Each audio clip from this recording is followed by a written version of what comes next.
Okay then, so let me just pray and then we'll crack on. Father, I pray that as we look at some Old Testament characters, you'd inspire us by what we can learn from their example and their story, because they were just regular people, just like the rest of us. So move as I speak, I pray, in your precious name. Amen. Fantastic. Okay then, for a bit of audience participation, raise your hand if you've been a Jesus follower for 5 years or less. So if it's been 5 years or less. So we haven't got any newbies here? No? Okay, raise your hands if it's 5 years or more. Okay. 10 years or more. 15 years or more. 20 years or more. 25 years or more. Some hands gone down, we've got still some hands up. 30 years or more if you've been a Jesus follower. 35 years. Jen, more than 35 years. Fair play to you. Good effort. The reason I say that is I did this with a group of ladies in Einan Chapel the other week. And a couple of them had their hands up. They've been walking with Jesus for over 60 years. Yeah, it's the good. They've got listening, Schwitzen. They do great hair. They've all got great hair. They all fantastic. Sorry for watching. They've been from children.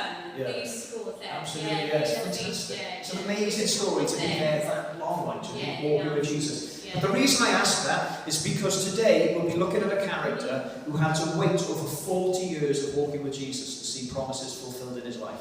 Any ideas who that would be? Abraham's a good guess. Could be, but it's not our one today. That's another one, no? Because I met again with the ladies in Einan. I said 4 years or more, and they came out with a couple of characters. It's like, that's not what I meant, but well done. So, Moses, yeah, they came up with Moses as well. And Moses, I think he was hard done by. That's another talk altogether. Today we're looking at a fella called Caleb. Ever heard of Caleb before? Some nods going on. Caleb, right? If you didn't know, Caleb, his famous quote in the Bible is this: "Give me this mountain." He said, "Give me this mountain." What a random thing to say, but we'll be looking at that. The reason for that is because he was promised a mountain. He was promised an area.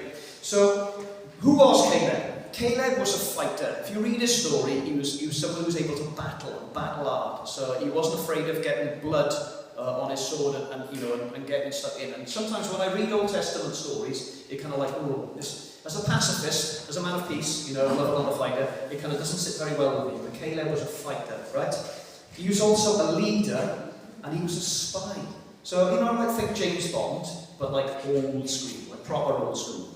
Because, he didn't wear a suit. I don't think he played poker, or whatever it was, or drink martinis, shaken not stirred. But he was a spy, so he was sent out into the land. So after the people of Israel had left Egypt, God had promised them a promised land that they were going to go to, right? And he was one of 12 people sent out to spy out this land, to check out what it was like, right? So they went into the land and they had a look, and it was indeed flowing with milk and honey, right? Of the 12 who went back, 2 of them gave a good report to the rest of the people of Israel, and one of them was Caleb, the other one was Joshua. The other 10 said no chance. They said this in the book of Numbers. So if you're in the Old Testament, it's one of the first 5 books of the Old Testament. Then Caleb quieted the people before Moses, because there was a bit of an uproar going on, right? Because they wanted to stone him. And they said, "Let us go up at once and take possession, for we are well able to overcome it." So he's on about the land now. He said, "We are well able to overcome the land." That was his experience. But verse 31, "But the men who had gone up with him said, 'We are not able to go up against the people, for they are stronger than we are.'" Verse 32, "And they gave the children of Israel a bad report about the land for which they'd spied out." Verse 33, and this is one of the saddest verses, I think, in the whole Bible, right? It says, "There we saw the giants, and we were like grasshoppers in our own sight, and so we were in their sight." They were terrified of people. Now, bearing in mind, they just left Egypt, right? Shout out some of the plagues that they would have seen in Egypt that God provided. There's these frogs. They've seen a plague of frogs. Locusts, yeah. What else? Hail, yeah. What else? Fire. I don't think fire was. River of blood. River of blood, yeah. So there's 10, they've seen 10 things like that. And then, not forgetting the death of the firstborn, which was kind of what actually propelled them out of Israel. As they're walking through the wilderness then, they come to the Red Sea. What happened to that? God parted the Red Sea. These people had seen all of those things happen, all right? But 10 of them said, oh, we can't take that land. People there are too big. Can't do it. But Caleb said, yeah, we can. He said, we are well able to. It's not like we are well able to. Do you know what I mean? But he said, we are well able. Why? Because he was confident in his God. He knew what God could do. He'd seen God do it. And as a result, they were going to be stoned for saying, we can take this. And they're like, oh no, let's stone the leaders, they're rubbish. Outrageous, do you know what I mean? But he had faith in God and his word. He'd experienced what God could do, and he trusted God. Now, as a result of their disobedience, right, because the spies went into the land for 40 days to check it out, as a result of their disobedience, God said, you're going to wander in the desert for 40 years until everybody of your generation is dead, apart from Caleb and Joshua, right? So everybody was going to pass away in the desert. Now, doing some research on walking from the distance that they needed to get to, it says, corresponding to the 40 days that the spies toured the land, God decreed that the Israelites would wander in the wilderness for 40 years as a result of their unwillingness to take the land. So how long would it take to walk from Egypt to Israel? It says here, if we're talking about modern Egypt and modern Israel, they actually border each other. But let's say that you wanted to walk from Cairo to Jerusalem, which is about 730 kilometres. If you take the route via this Taba, which is near Eilat, on the Gulf of Aqaba, walking for 6 hours a day, it would take you just under 3 weeks. 3 weeks. Imagine wandering for 40 years. For a distance that you could have done it. I mean, your face says it all, Sandra. You know? But that's the pain of disobeying God, like, do you know what I mean? Of not saying, yeah, we trust you, God, we can do it. There's an opportunity here, we can go for it. Let's take it. We can have a go. Do you know what I mean? Imagine how Caleb must have felt. Stroll on, knowing that, everyone else is going to, pocket, and then you're going to get in as an old man as well. That's the reality of it, So you'll come up against things in your life which will come across as being a bit scary, alright? But it said that Caleb was a man of a different spirit. He had a different spirit. He wasn't like the other ones. There was something different about him. What do you think that was? If you had to kind of sum up a bit of Caleb's character based on what I've told you so far, what would he say? Oh, my battery's gone. It's died again. Any thoughts on Caleb based on what we know so far?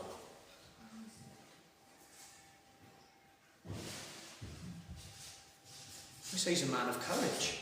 Yeah? Courage in his convictions about who God is. That he knows God is strong and knows God will fight for him. I believe that he's a man who is trustworthy and will give a good report. But he's also a man of faith. I'm still talking into it because it's a good discipline to have.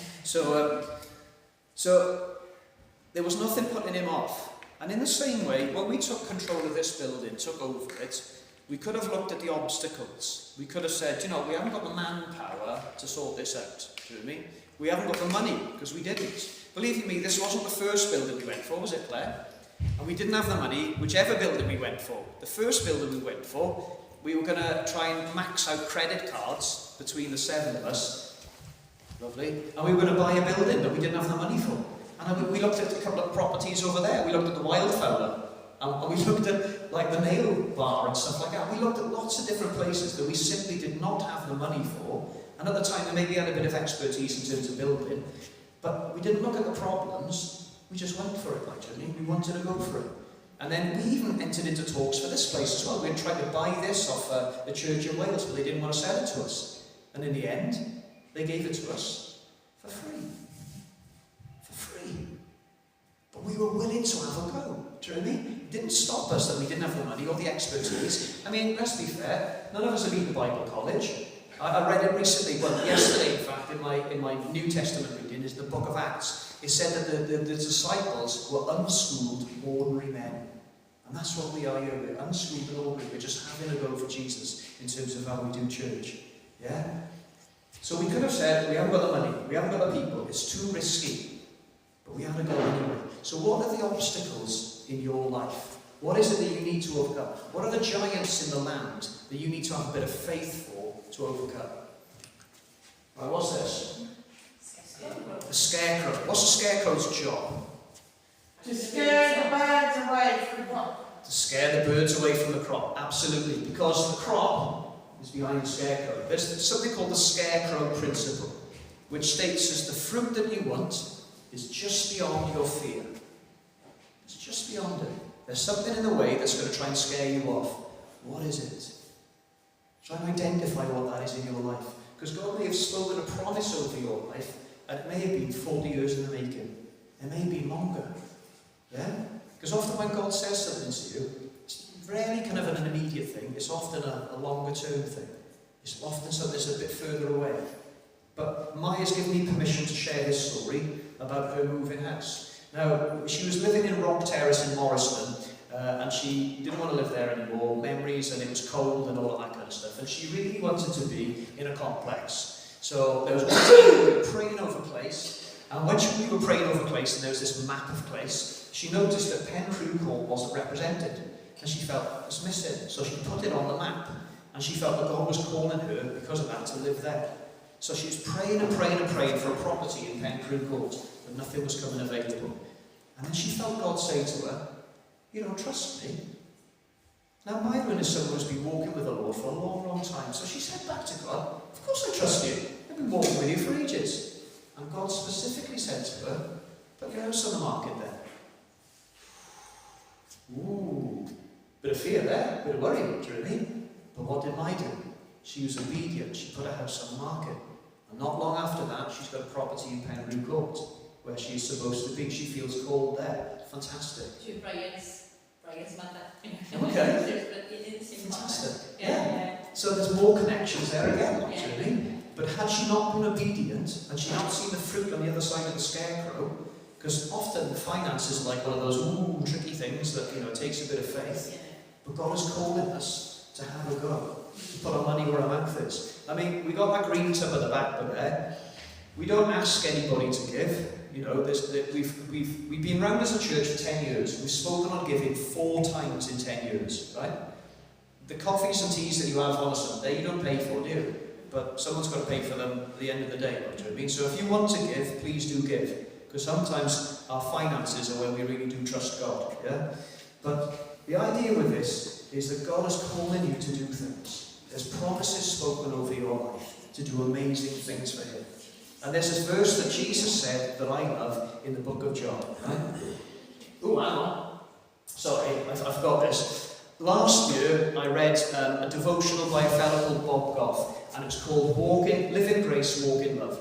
And it's a fantastic devotional. I can't recommend it too much. In fact, I would take photos of it and I'd stick it on Facebook. And the amount of people who are not yet Jesus followers who would like it or love it is phenomenal. But Bob Goff said this: "Don't let what you're afraid of keep you for what you are made for." So, don't let what you're afraid of keep you from what you are made for.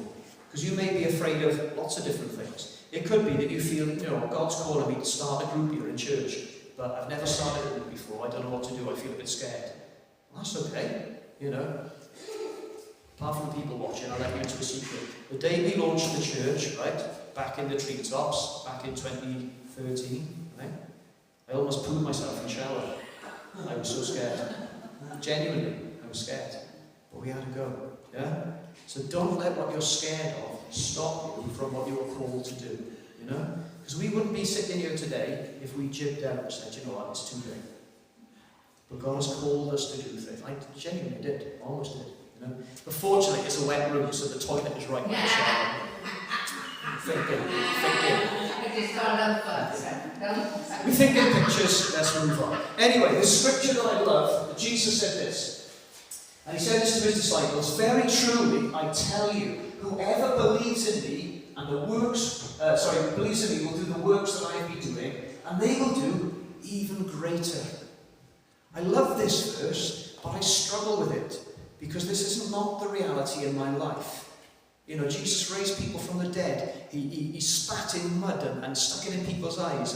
and people saw, this is what I long to see, this is what he said, but this is not my reality yet.